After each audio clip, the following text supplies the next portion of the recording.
माघ मास महात्म्य 17वां अध्याय। गुरुर्ब्रह्मा गुरुर्विष्णु गुरुर्देवो महेश्वरा गुरु साक्षात परब्रह्म तस्मै श्री गुरुवे नमः। बोले गणेश जी महाराज की जय। एक बार विनायक जी महाराज कुलिया में दूध और चुटकी में चावल लिए फिर रहे थे। कोई मेरी खीर बना दे, कोई ना बनावे। जरा से दूध चावल की कैसे खीर बने। एक बुढ़िया आई, बोली ला बेटा मैं बना दूं। अपने घर ले गई। गणेश जी से बुढ़िया बोली, बेटा तू बैठ, मैं अभी आई। गणेश जी पूछने लगे कि कहाँ चली। बोली दूध चावल खांड लेने जाऊं। बोले अपने घर में देख। अपने घर में देखा तो दूध का टोकना भरा है, चावल की परात भरी है और खांड की बोरी धरी है। टोकना भर के खीर बना ली। जब खीर पूरी बन गई तो गणेश जी से बुढ़िया बोली, क्या बेटा जीम ले। बोले मैंने तो खा ली। बोले तने कब खाई। जब तेरी बहू ने खाई। बुढ़िया ने अपनी बहू से पूछा कि बुढ़िया बहू तूने खीर खा ली। बोली हाँ जी, खीर निकल रही थी, मैंने विनायक बाबा का छीटा लगा के भोग लगा के खा ली। अब विनायक से बुढ़िया बोली कि अब क्या करूं। बोले खा ले और बांट दे। अब बुढ़िया खीर बांटने लगी। दुनिया में चर्चा होने लगी, कल तक तो ये भूखी मरती थी, आज खीर कैसे बांट रही है। गणेश जी ने झोपड़ी की लात मारी, महल हो गया और खूब भंडार भर गए। हे गणेश जी महाराज, जैसे बुढ़िया माई के दुख दूर करे ऐसे हम सबके करना।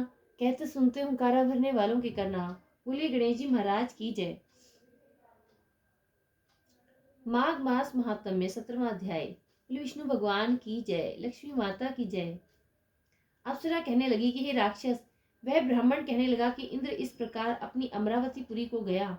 सो हे कल्याणी, तुम भी देवताओं से सेवा किए जाने वाले प्रयाग में माघ मास में स्नान करने से निष्पाप होकर स्वर्ग में जाओगी।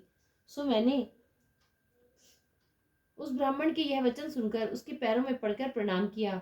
घर में आकर सब भाई बांधव, नौकर चाकर, धनादिक त्याग कर शरीर को नष्ट होने वाली वस्तु समझकर घर से निकली और माघ में गंगा यमुना के संगम पर जाकर स्नान किया।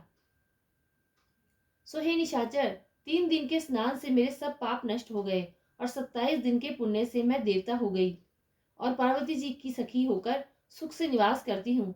इसलिए मैं प्रयाग के महात्म्य को याद करके सब देवताओं के सहित माघ में प्रयाग स्नान करती हूँ। सो मैंने अपना यह सब वृतांत तुमसे कहा। तुम भी इस योनि में पड़ने और कुरूप होने का सब कारण कहो। तुम्हारी दाढ़ी और मूछें बहुत बड़ी बड़ी हो गई हैं और पार्वती जी की गुफा में वास करते हो। निशाचर कहने लगा कि हे भद्रे, सज्जनों से गुप्त बात कहने में भी कोई हानि नहीं होती। मुझको अब कोई संशय नहीं रहा कि मेरा उद्धार तुमसे ही होगा। सो मैं अपना सब वृतांत तुमसे कहता हूँ। मैं काशी में वेदों का ज्ञाता था और बड़े उच्च कुल के ब्राह्मण के घर में जन्म लिया था। मैंने राजा, पापी, शूद्र तथा वैश्यों से अनेक प्रकार के दान लिए। मैंने दान लेने में चांडाल को भी नहीं छोड़ा।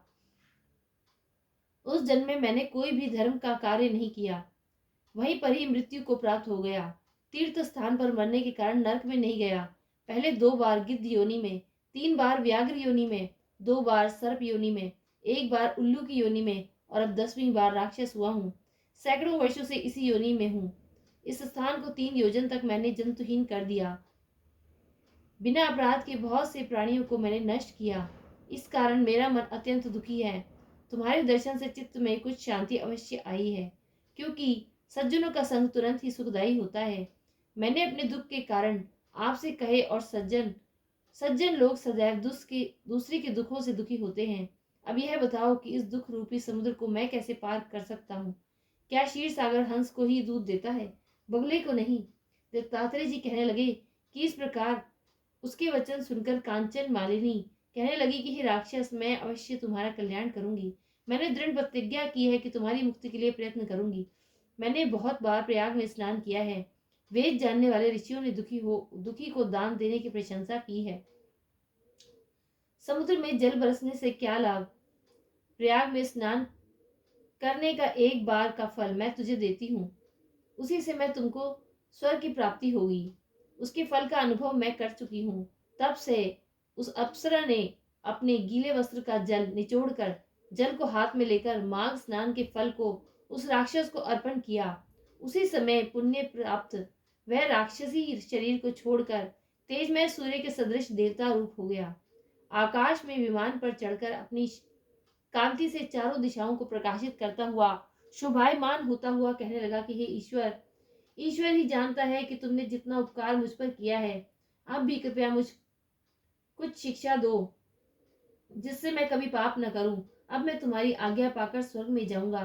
तब कांचन मालिनी ने कहा कि सदैव धर्म की सेवा करो,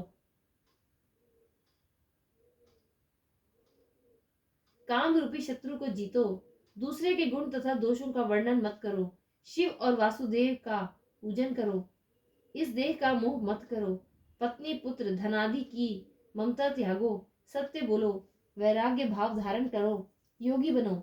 मैंने तुमसे यह धर्म के लक्षण कहे। अब तुम देवता रूप होकर शीघ्र ही स्वर्ग को जाओ। दत्तात्रेय जी कहने लगे कि इस प्रकार गंधर्वों से शोभित वह राक्षस कांचन मालिनी को नमस्कार करके स्वर्ग को गया और देव कन्याओं ने वहां आकर कांचन मालिनी पर पुष्पों की वर्षा की और प्रेम पूर्वक कहा कि हे भद्रे, तुमने इस राक्षस का उद्धार किया। इस दुष्ट के डर से कोई भी इस वन में प्रवेश नहीं करता था।